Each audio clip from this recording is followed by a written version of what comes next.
কুরবানি করছো, যেই কুরবানি করছো, যত আমল করছো, ও আবু বকর তোর কোনো কিছু আমার কাছে পছন্দ হয় নাই। তোর আমল তুই নিয়ে আমার জান্নাত আমাকে দিয়া দে, আমি আবু বকরের কি উপায় হবে? আল্লাহ তাআলা যদি কিয়ামতের দিন বলে বান্দা তোর মল তুই নিয়ে নে, তোর ধন সম্পত্তি দিয়ে নে, দুনিয়ার মধ্যে দান করস নাই, নিয়ে নে। আল্লাহ তাআলা এই কথাটা যদি আপনাকে বলে দেয়, উপায় আছে? উপায় কি আছে? উপায় নাই। জাহান্নামে যাওয়া ছাড়া স্পষ্ট কথাটা বুঝেন না কেন? ওইটা বুঝেন, এটা বুঝেন না কি রে? বুঝেন না বিষয়টা? এই জন্য আমাদের জান মাল এগুলো কার জন্য? আরেকটু যদি বলেন, আমাদের জান মাল কার জন্য? আল্লাহ তাআলার জন্য। আবু বকর সিদ্দিক আকবর, আবু বকর, ওই আবু বকরের মতো সাহাবী, জান্নাতের সার্টিফিকেট প্রাপ্ত সাহাবী, ঠিক না ভাই? ঠিক। ওই এক নাম্বার জান্নাতি সাহাবী, যে সাহাবী এই আয়াত শোনার পরে কান্নাকাটি করা শুরু করে দিয়েছে।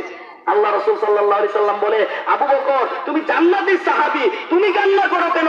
তোমার জন্য তো জান্নাত ওয়াজিব হয়ে গেছে, বলেন না সুবহানাল্লাহ।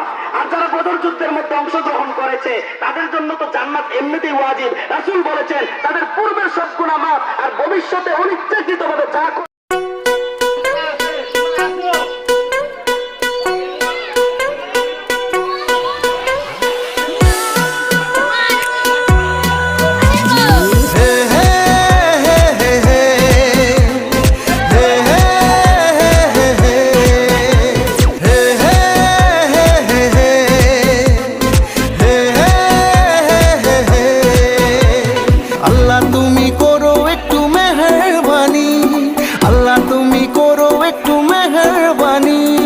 কবুল করো আমার কুরবানি, কবুল করো